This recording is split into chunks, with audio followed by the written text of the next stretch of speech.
The Tulsa Police Department will continue to enforce the law.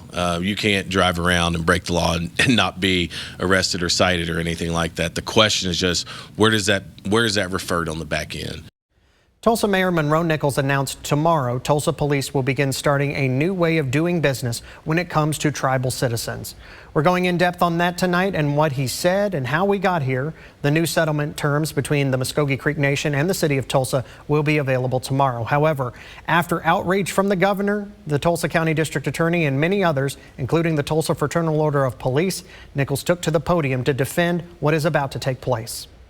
Our state leadership. Tulsa Mayor Monroe Nichols took to the podium at Tulsa City Hall for the second day in a row to talk about police, crime, and justice in his city. This time it was to dispel fears about something that will be implemented in the coming days, weeks, and months. Tulsa is a safe city that stands on the side of tribal sovereignty, being an example for the rest of the state and the entire country that you do not have to choose between the two. Nichols announced the City of Tulsa is entering into an agreement with the Muscogee Nation about how to handle the arrests and citations of tribal citizens who commit crimes in the part of the city that overlaps the historic boundaries of the Muscogee Nation. Because of the Supreme Court's McGirt decision back in 2020, only tribal police and courts and federal courts can deal with crimes committed by tribal citizens on tribal land. In the best interest of public safety and intergovernmental cooperation, the city will defer to the nation's criminal jurisdiction. The official agreement, set to be finalized Wednesday, ends years of controversy and multiple lawsuits filed by tribal citizens who have said Tulsa police can't touch them. Nichols announced a joint city tribal working group who, over the next 8 months, will come up with ways to streamline arrests, jail bookings, warrant services, evidence custody issues, and more. While the official terms of the settlement will be released Wednesday, Nichols says Tulsa police will still pull people over and start investigations and make first contact. But tribal police and courts will be readily standing by to take over. The Tulsa Police Department will continue to be able to address those issues at the site of interaction. So that doesn't change at all.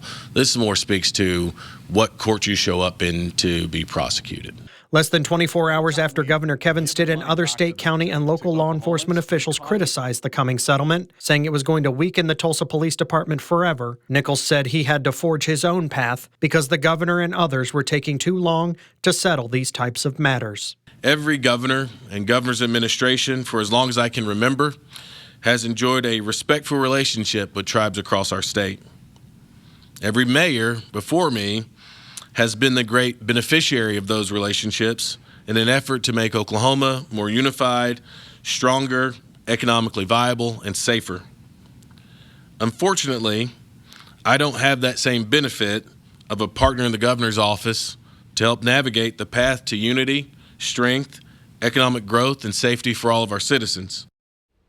Yesterday, Governor Kevin Stitt and multiple officials in state, county, and local law enforcement joined together in a news release that was sent out by the governor's office, condemning Nichols and the City of Tulsa for reaching an agreement with the Muscogee Nation about Tulsa Police's powers.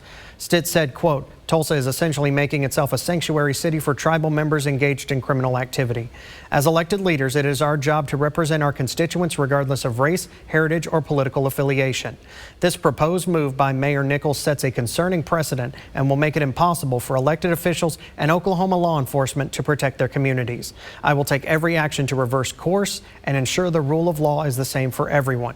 The governor's statement was joined by Tulsa County District Attorney Steve Kunzweiler, who said the agreement would, quote, kneecap Tulsa police, and then went on to say, heaven help the City of Tulsa if this agreement takes effect.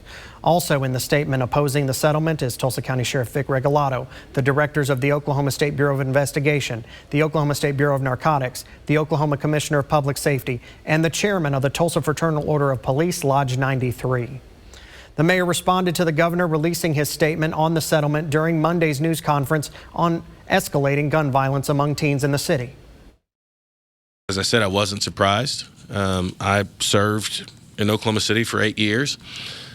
Just this last year, that type of leadership led to almost 50 vetoes being overridden, name calling between the governor and senators. And I hope that the governor actually decides to be a little more helpful to those of us who are just trying to solve problems. I think he has the capacity to do so. I think he has a lot of good people who work with him. I think sometimes he either doesn't listen to the advice of those who work for him and work with him, and I think he should lean into that. We all need a governor who's going to help us build bridges. Yesterday, the city councilors, and Tulsa Police announced a plan to address a rise in violent crimes committed mainly by large groups of feuding teens likely tied to gangs. Tomorrow, city councilors will vote to implement a 9 p.m. curfew for everyone under the age of 18 in downtown Tulsa for at least a year and increase officers to address this issue as well. During that news conference is when Stitt released the statement saying Nichols was going to weaken his department when it was needed the most in his city. All of this is happening because of the McGirt decision that you hear so much about on Fox 23.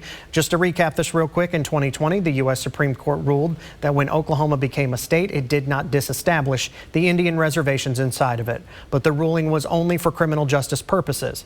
The Court of Criminal Appeals ruled in 2021 that McGirt was not retroactive, meaning it was not a get-out-of-jail-free card and everyone had to be retried. And then in 2022, the court ruled in a case called Castro Huerta that the state can prosecute crimes involving non-tribal citizens on tribal land. Before this settlement that was just announced, it was believed we were headed for another Supreme Court case, but this time it involved Tulsa traffic tickets. One of the big ironies in this entire back and forth between the governor and the tribes is what the governor's brother, Keith, has been arguing, and that is for tribal sovereignty, while his brother, Kevin, is fighting against it. Keith Stitt has received 2 traffic tickets by Tulsa Police. The first one has been at the center of a lawsuit that is actually on appeal, affirmed the city of Tulsa's power to write that ticket. Then in April of this year, he got a second ticket by Tulsa Police. However, it has now been dismissed in the city, and it was refiled in Muscogee Nation Tribal Court, which is prosecuting the case. On July 2nd, the governor's brother can either make his case before a judge in tribal court, or he can pay a $159 fine. The mayor says because the city of Tulsa also has parts of it that include Cherokee and Osage land, early work is getting underway to put similar agreements in place for tribal citizens in those areas. Tomorrow, the official agreement will be released, and we will look at the details for ourselves and post them as well on fox23.com.